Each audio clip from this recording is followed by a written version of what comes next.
What's going on, Gemini? My name is Vince. Welcome to 7D Tarot. If you would like to schedule your own personal reading with me, all the info you need is in the description box below. Check out my wife's channel over at Empath Tarot. And if this message resonates, like, share, and subscribe. All right, let's dive right into your reading. See what we got going on. Ace of Cups. Look at that. 7 of Cups. Opportunities. Page of Wands and the 7 of Wands. Cup, wand. Synchronicity right there. I see right now that exercising discipline is a situation that is going to help you find exactly what you're looking for. And I see right now, exercising that discipline to listen to your intuition is what Spirit wants. There is something big coming your way, major opportunity. You're going to have a lot of choices to make. These choices are all good, but Spirit is letting you know when you are decisive, when you are confident, when you're able to really dive in with both feet and not second guess yourself, that's when you're actually able to capitalize on the situation. And I see you doing so. I see you by you being decisive, you're not missing the boat, right? When we're not decisive, what happens is, we get inspired action, opportunity presents itself and we tell ourselves, yes, this looks good. Then you'll look into it, do some due diligence. Okay, everything looks good. But then at that point, that's when you can expect your ego, like clockwork, to come in and tell us, don't do this for, pick your reason why. You are no good, no experience, no one will like you, people will laugh at you. Boogie, all fear, right? And at that point, that's when you got to ask yourself, am I going to let my ego run my, for example, run my business, or am I going to actually be the one who runs my own business? And that's why I always tell people, right? Imagine if your life is a business, it's a corporation. In that business, there's different departments, right? Imagine if you have a health department, you have a mental health department, a physical health department. Imagine if your ego is a department. Imagine if your soul is a department. What you don't want is, for example, you don't want the accounting department doing the sales job. You don't want the sales team doing the R&D, research and development, right? There's different departments in different businesses for a reason. Right now, you don't want your ego, right, being the president or the CEO or CFO of the company, right? That's not what you want. You want the ego to do its job. Ego, when it does its job in its own department, is great. For example, the ego will be like, don't stand next to that cliff, boogie, fear, because you will fall and hurt yourself. That is great. When the ego does its job properly, it's fantastic. But when the ego is the president of the company and says no to everything, for example, the company, imagine you're like, oh, I would like to go date that person. I'm going to ask them out. Ego comes and goes, no, don't do it. They will laugh at you. You're like, what the heck? Okay, well, I'm going to go start that business. No, don't do it. You will fail. No experience, right? It's just constantly telling you no to everything. That's the thing. So you got to control the ego. And what that means is you being able to be more standing up for yourself against yourself. And I see this happening more and more. I see right now change is entering your life, and I see you welcoming this change. I see you embracing this change. I see you really looking at change like it is your friend and not looking at it as if it's a danger, right? And again, change being a danger is only because your ego absolutely, just like my ego, we all have one, absolutely hates change. It hates uncertainty. But uncertainty is the only thing that is certain in this third dimension, right? The only thing you could bank on every single day is the sun coming up the next day, and you can bank on of change. Things will change no matter what. The seasons change, everything changes. You have to welcome change, right? So, and change is something beautiful when you look at it from what it truly is. For example, you are waiting to meet your soulmate. What are you really doing? You're waiting for change, right? You're waiting to go from single to being, in a relationship. Or you are waiting to make more money in your life. What are you really doing? You're waiting to make a change and invest. You're making a change to get a promotion, change and start a business. Change is like a breath of fresh air. We need to embrace change, love change. The last thing you want is procrastination, hesitation, stagnation, right? That's almost like having the windows closed and getting no fresh air in at all ever. And that is something that we know we have to embrace. And once we start, welcoming change, you're going to quickly see how many good things come your way. Because again, if you set the intention, the who, what, when, where, how, that's something Spirit takes care of. We just got to know what we want and be decisive. Now check this out. Lover's card, the Sun, 4 of Swords, and the 2 of Pentacles. I see right now, you are going to get drawn more and more to your soulmate or kindred spirit. And the fact that you have the Lover's card next to the Sun goes to show that this is a very strong bond, and this is divine timing. This is happening immediately. This is something that is not going to be happening, too long from now, which is really why it's divine timing, and spirit is giving us the heads up right now that we have to spend more time reflecting inwards. Because ask yourself this: when you meet your soulmate, and I see you guys meeting somewhere that has, it's almost like it's weird. It's almost like either it's at your job or it's either at a business, like your grocery store, coffee shop. You are out and about meeting them, and you just indirectly run into them.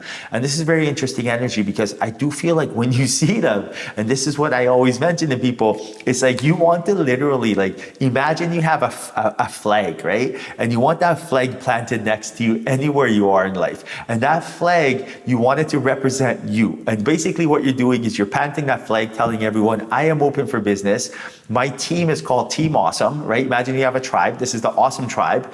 And you guys should come join my tribe. Because that's what you're really trying to do. When you meet someone, you're telling them, you should date me because of the following reasons. This is what I offer, right? And I always pretend, imagine if you were a tribe and you're trying to recruit people, right, to your tribe. Same thing applies to business. If someone wants to hire you, they want to know, for example, you're telling them, yes, join my tribe, or let me join your tribe. And the reason is you want to show something. You want to show that you have something. You want to show that you are, you don't not necessarily something material, but that you offer something. Because this is a legitimate question, right? Like, why should someone join your tribe? Why should someone date you? Why should someone hire you? These are all legit questions, right?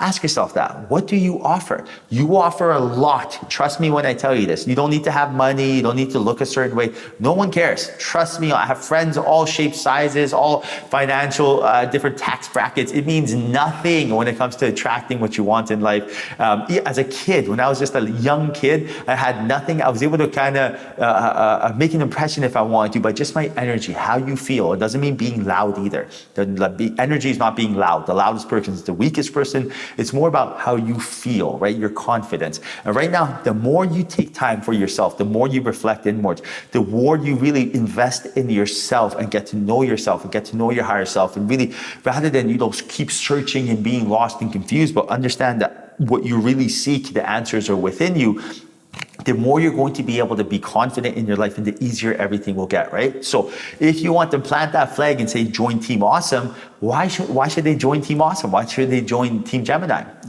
I can tell you, do you know though? Do you know what you offer? I can tell you right now, you're someone who has beautiful vibrations. You're someone who's very loyal. You're someone who's very dependable. You're someone who doesn't have a bad bone in your body. If it was up to you, everyone would be happy around you, right? You are someone that is fun. You're someone who's adventurous. You're someone who wants to, make people smile. You're someone who look at things from a glass half full perspective. Deep down inside your soul, this is who you are.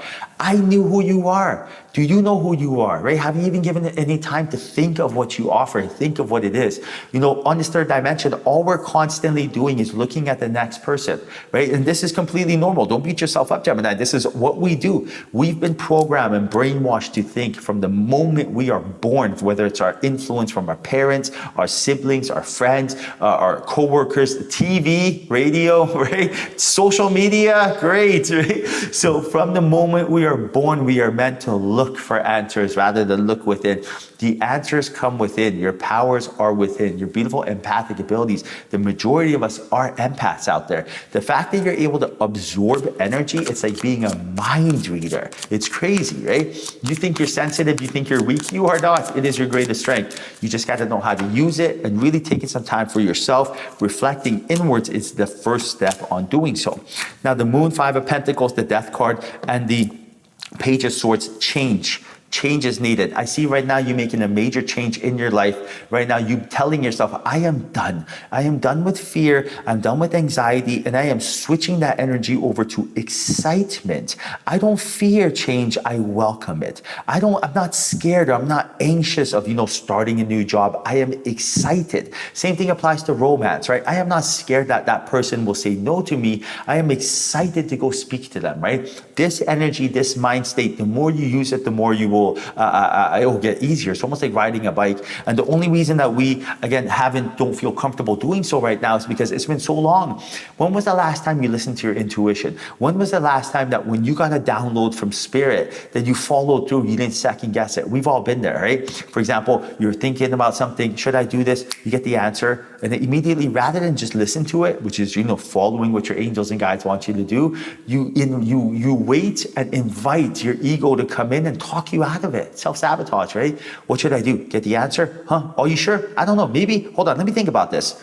All we did was just invite our ego in to actually talk us out of it. Now, this is something that, we can program ourselves to stop thinking, right? You can brainwash yourself to stop doing this habit. And that's all it really is. It's a habit. And start listening to your intuition. Your guides say, eat this, eat this. They say, do this, do this. Just go for it.